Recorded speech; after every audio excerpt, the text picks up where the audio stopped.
कैसे करूं, क्योंकि मेरा जन्म क्षत्रिय वंश में हुआ है और अहिल्या ऋषि पत्नी है। इस नाते कहीं चरण का यदि स्पर्श हो जाए तो पाप न लग जाए। शास्त्र कहता है कुंवारी कन्या को, ब्राह्मण को, गाय को, संत को, वृद्ध को, इनकी यदि गलती से भी चरण लग जाए तो तत्काल पैर पकड़ करके प्रयासित करना चाहिए। जी, कुंवारी कन्या को, ब्राह्मण को, वृद्ध को, संत को, गाय को यदि गलती से चरण लग जाए तो चरण को पकड़ करके तत्काल प्रयासित करना चाहिए। शायद रावण का विनाश ना होता यदि विभीषण को लात ना मारता। अस कह के इन्हें चरण प्रहारा। तो विभीषण को जब चरण से रावण ने मारा तो तुलसी बाबा कहते हैं कि उसी समय रावण की आयु घटने लगी। आयुहीन भय सब तबही। इनको लात मारना तो बड़ी दूर की बात साहब, इनको यदि गलती से लात लग जाए तो तत्काल पैर पकड़ करके प्रयासित करना चाहिए। अब भगवान श्री राम ने विचार किया यदि चरण कहीं लग गया और पाप हो गया तो राम कथा का दर्शन है कि व्यक्ति को पाप से डरना चाहिए। पाप करते समय डरते रहिए। डरोगे तो पाप नहीं होगा और डरोगे नहीं तो पाप होता रहेगा। भगवान भी पाप करने से डरते हैं। सरकार विचार ही कर रहे थे अहिल्या को कैसे मुक्त करूं। इतने में एक हवा का झोंका आया और सरकार के चरणों से एक छोटा सरज निकला और जैसे मस्तक पर अहिल्या के पड़ा तो घटना घट गई कि परसत पद पावन शोक न सावन प्रगट भई तप सही। परसत पद पावन शोक न सावन प्रगट भई तप सही। रघुनायक जन सुखदायक सनमुख होई करी जोड़ी रही। रघुनायक सनमुख दायक सनमुख होई करी जोड़ी रही। अति प्रेम अधीरा पुलक शरीरा मुख नहीं आवई बचन कही। अति प्रेम अधीरा पुलक शरीरा मुख नहीं आवई बचन कही। अतिशय बड़ भागी चरण लागी उगल नयन जगधार बही। परसत पद पावन शोक न सावन प्रगट भई करी जोड़ी रही। धीरज मन कीना प्रभु कहूँ दीना रघुपति कृपा भगति पाही। अति निर्मल हानि अति धानी ज्ञान धर्म जय रघुराई। मैं नारी पावन प्रभु जग पावन राम रिपु जन सुख गाई। राजीव लोचन भव भय मोचन पाहि पाहि शरण आई। मुनि साप जो दीना अति बल कीना परम अनुग्रह में माना। हरि लोचन भव भय मोचन हर लाभ शंकर जाना। परसत पद पावन शोक न सावन प्रगट भई तप सही। रघुनायक जन सुखदायक सनमुख होई करी जोड़ी रही। विनती प्रभु मोरी मैं अति मोरी माफी न मांगो पर आना। पद कमल परागा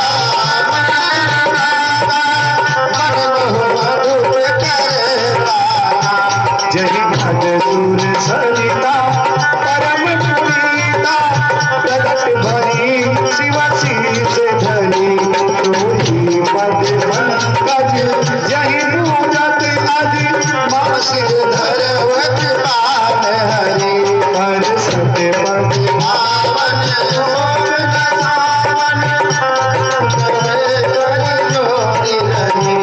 यही भांति सिनारी गौतम नारी बार बार हरि चरण परी जोयति मन भावा सोबर गणपति लोक आनंद हरि पर सत्य पद पावनी शोक न सावनी प्रकट भरी तप कुंड सही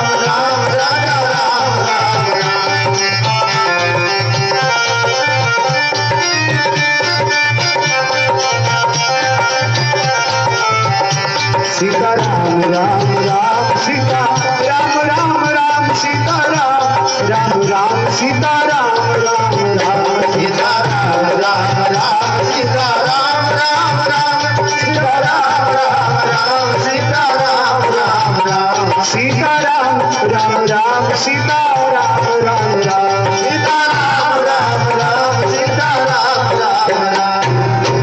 सरकार के चरणों से एक छोटा सा रज निकला और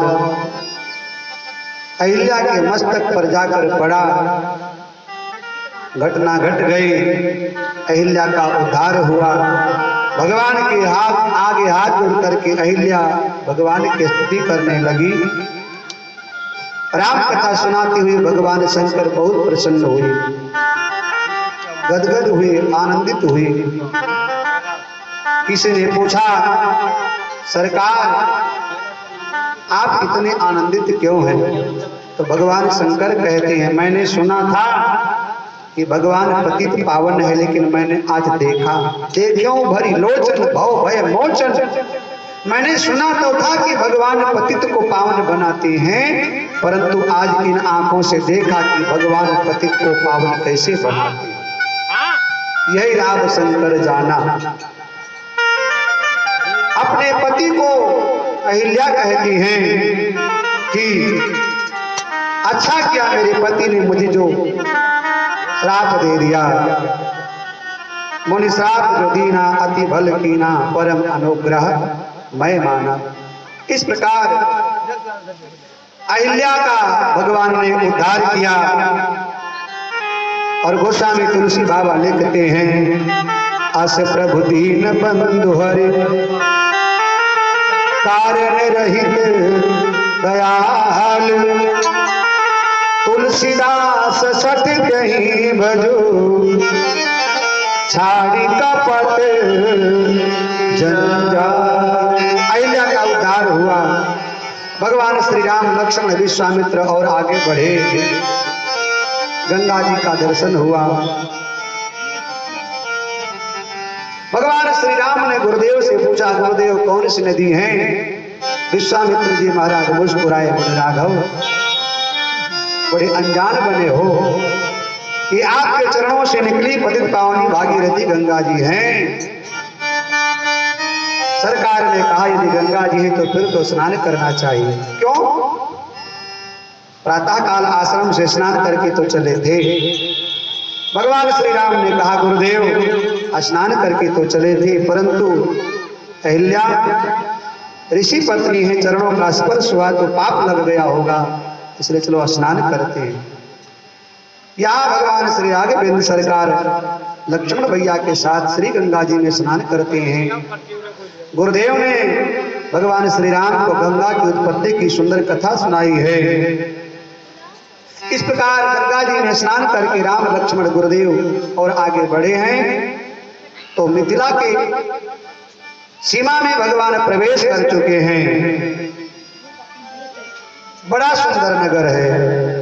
धवल धाम मणिपुर टपट सुघटित नाना भांति सिय निवास सुंदर सदन शोभा की कही जाते। मिथिला बड़ा सुंदर है, उसी मिथिला में सरकार का प्रवेश हुआ। तुलसी बाबा लिखते हैं कि बेगी विदेह नगर नियराया, बेगी विदेह नगर नियराया, बेगी विदेह नगर नियराया, बेगी विदेह नगर नियराया। हरसी चले मुनि बंदे सहाया, बेगी विदेह नगर नियराया। हरसी चले मुनि सहाया, बेगी विदेह नगर नियराया। हरसी चले। भगवान श्री राम दोनों भाई प्रसन्न होकर आगे बढ़े तो मिथिला में परमात्मा प्रवेश कर जाते हैं।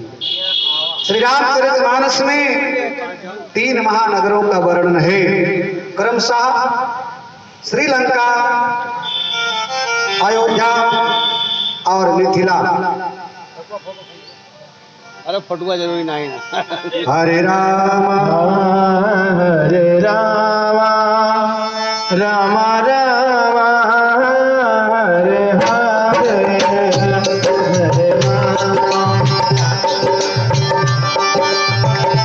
हरे राम राम राम हरे हरे, हरे कृष्णा हरे कृष्णा हरे कृष्णा हरे हरे, हरे राम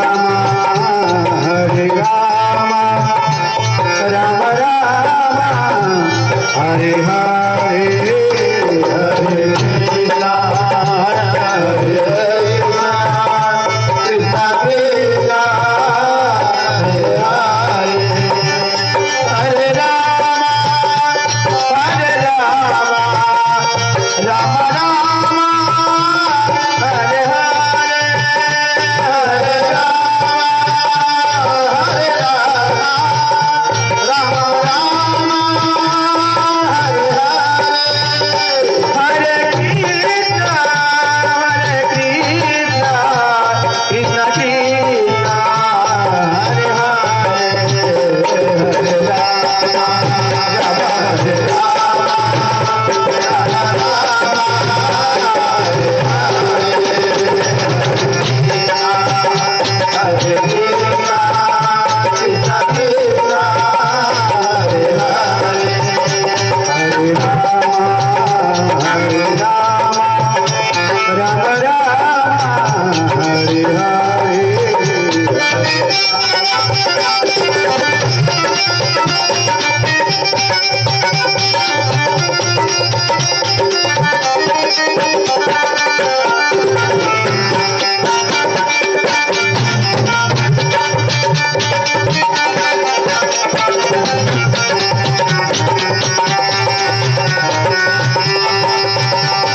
हरे कृष्णा कृष्णा कृष्णा हरे हरे, हरे राम हरे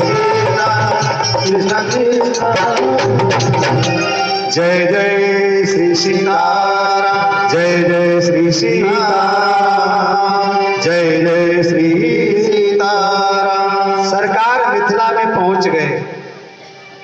रामचरितमानस में 3 महानगरों का वर्णन है। एक है लंका, सोने का है जी। एक है मिथिला महानगर है, एक है श्री अयोध्या।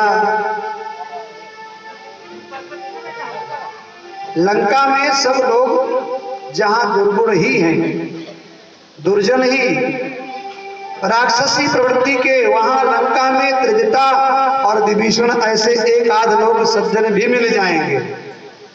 लंका में जहां सब लोग दुर्जन ही दुर्जन हैं, वहां विभीषण और त्रिजटा जैसे एक आध सज्जन लोग भी मिल जाएंगे। अयोध्या में सब लोग सज्जन ही सज्जन मिलेंगे, लेकिन मंथरा और महारानी कैकेयी जैसे एक आध दुर्जन वहां भी मिल जाएंगे। लेकिन मिथिला में साहब सब सज्जन ही सज्जन है।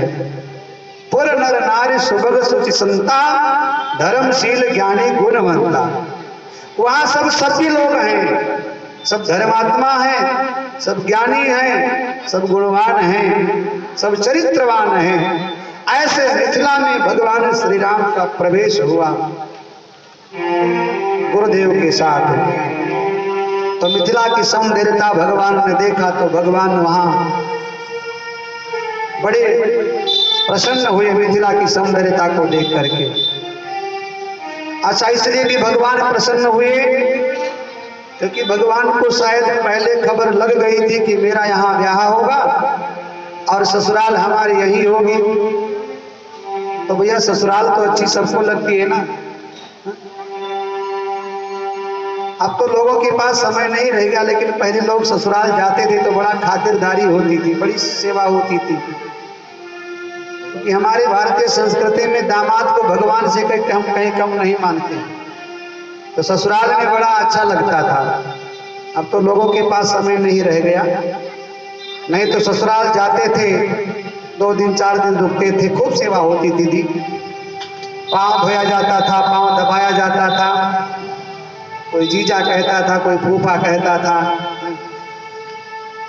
तो भगवान श्री राम को मिथिला बड़ा अच्छा लगा। एक आम का बगीचा, वहां गुरुदेव जाकर विश्राम करते हैं। देखी अनूप एक अमराई, सब सुबास सब भांति सुहाई। बड़ा सुंदर आम का बगीचा है जी। बगीचा तो हमेशा अच्छा होता है, लेकिन यदि कहीं गर्मी का सीजन हो और रास्ते में आप जा रहे हो, बहुत तेज धूप हो और कहीं कोई बगीचा मिल जाए और थोड़ा उसके नीचे जाकर विश्राम कर लो, तो जीवन में एक ताजगी का एहसास तत्काल होता है। तो सरकार बगीचे में जाकर विश्राम करते हैं। महाराज जनक को खबर मिली कि विश्वामित्र नाम के महात्मा आए हैं। कि जब जनक को खबर लगी ना, तो जनक जी महाराज विश्वामित्र का स्वागत करने के लिए कैसे आते हैं। जैसे दशरथ ने विश्वामित्र का स्वागत किया था, उसी कुछ अंदाज में जनक जी महाराज विश्वामित्र का स्वागत कर रहे हैं। कि संग सचिव सुचि भूरि भट, भूसुर पर गुर ज्ञाति, चले मिलन मुनि नायक ही, मुनि करावै भाग्य। विश्वामित्र से मिलने के लिए जब जनक जी महाराज जा रहे हैं, तो मंत्री के समूह को लिया, भाटों को लिया, विद्वान ब्राह्मणों को लिया, राजाओं को लिया, मंत्रियों को लिया, संत समाज को लिया, सबको लेकर विश्वामित्र जी महाराज से मुलाकात करने के लिए जाते हैं। साधु का सम्मान कैसे होना चाहिए, अतिथि का सत्कार कैसे होना चाहिए, ये भारतीय परंपरा हमें आपको रामचरितमानस के माध्यम से सिखाती है कि भारतीय परंपरा, भारतीय संस्कृति में संत का और अतिथि का किस तरह से सत्कार होता है। चाहते जनक जी महाराज तो नौकरों को बेचकर कहते जाओ कोई बाबा आए हैं आदर से ले आओ, लेकिन नहीं। संग सचिव सुचि भूरि भट, मंत्रियों को लिया, विद्वानों को लिया, ब्राह्मणों को लिया, संतों को लिया, भाटों को लिया। विश्वामित्र का अगवानी करने के लिए। इधर विश्वामित्र जी महाराज बड़े सचेत हैं। उन्होंने विचार किया दशरथ आएंगे और यदि राम और लक्ष्मण दोनों मेरे साथ बैठे रहेंगे तो दशरथ के आने पर राम लक्ष्मण को उठकर स्वागत करना पड़ेगा। विश्वामित्र जी महाराज नहीं चाहते हैं कि दशरथ का स्वागत राम और लक्ष्मण करें। विश्वामित्र चाहते हैं कि राम और लक्ष्मण का स्वागत जनक करें। विश्वामित्र चाहते हैं कि राम और लक्ष्मण का स्वागत महाराज जनक स्वयं करें। इसलिए जनक जी महाराज आए। इसके पहले विश्वामित्र जी महाराज ने राम और लक्ष्मण को कहा, जाओ बगीचे में तुम लोग घूम करके आओ। दोनों भाइयों को बगीचे में घूमने के लिए भेज दिया। वो तो चले गए घूमने, इधर जनक जी महाराज आ गए। विश्वामित्र को प्रणाम किया जनक जी महाराज ने, और जनक जी महाराज अपनी सभा के साथ वहां बैठ गए। वार्तालाप हो रही थी, बातचीत हो रही थी। इतने में राम और लक्ष्मण दोनों भाई घूम करके आ गए। कितने ही अवसर आए दो भाई तो गए रहे देखन फुलवाई। बगीचे में घूमने के लिए गए थे, दोनों भाई आ गए। और जैसे राम और लक्ष्मण आए ना तो जनक जी महाराज ने भगवान श्री राम को देखा साहब, तो देखते रह गए, देखते रह गए, देखते रह गए कि मूर्ति मधुर मनोहर देखी तो भयऊ विदेहो विदेहो विसेकी। इस संसार में हर व्यक्ति सुंदर है साहब। किसी की आंखें सुंदर हैं, किसी का चेहरा सुंदर है, किसी के कान, किसी के नाक, किसी का पैर, शरीर का प्रत्येक अंग और हर अंग अपने अपने जगह पर हर व्यक्ति का सुंदर है। लेकिन भगवान, हम लोग थोड़े थोड़े सुंदर हैं। किसी की आंख सुंदर है, किसी का नाक, किसी का कुछ, किसी का। लेकिन भगवान के विषय में कहा गया है तो तुलसी बाबा ने कहा कि नक सिकते सब अंग अनूपा। भगवान कितना सुंदर है, एड़ी से लेकर चोटी तक पूरा सर्वांग सुंदर है। नक सिकते सब अंग अनूपा। परमात्मा एड़ी से लेकर चोटी तक सुंदर है। और ऐसे परमात्मा की सौंदर्यता में जनक जी महाराज उलझ गए कि मूर्ति मधुर मनोहर देखी तो भयऊ विदेह विदेह विसेकी। वैसे जनक जी महाराज संसार की सौंदर्यता को मायने नहीं रखते हैं। वो मिथ्या मानते हैं इस शरीर को, इस संसार को कि नाशवान है। लेकिन जनक जी महाराज आज भगवान श्री राम की सौंदर्यता में उलझ गए और भगवान को नीचे से लेकर ऊपर तक देखते रह गए, देखते रह गए। और भगवान को देखकर जनक जी महाराज खड़े हो गए, खड़े हो गए। जैसे आपके बीच में अचानक अभी कोई आ जाए तो आपको खड़ा होना ही पड़ेगा। कोई श्रेष्ठ व्यक्ति आ जाए, ऐसे ही मानो दुनिया का सर्वश्रेष्ठ व्यक्ति जनक जी महाराज के सामने आ गया हो। और जनक जी महाराज पूरे समाज के साथ उठे। सकल जब रघुपति आए तो विश्वामित्र निकट बैठाए। विश्वामित्र चाहते थे कि मेरे राम का स्वागत जनक जी महाराज पूरे समाज के साथ करें। भगवान तो बैठ गए बगल में, लेकिन सब खड़े के खड़े रह गए। जनक जी महाराज भगवान को देखते रह गए। जनक समान अपान विसारे, खुद को भूल गए कि मैं एक राजा हूं। बड़ी देर तक देखते रहे। प्रेम मगन मन जान नृप कर विवेक उधर धीरे तो बोले वो मुनि पद नाई सिर कि गद गद गिरा गंभीर। मन प्रसन्न हुआ, गुरुदेव से बोले, हे गुरुदेव कि कहा हो नाथ सुंदर दो बालक मुनि कुल तिलक की नृप बोले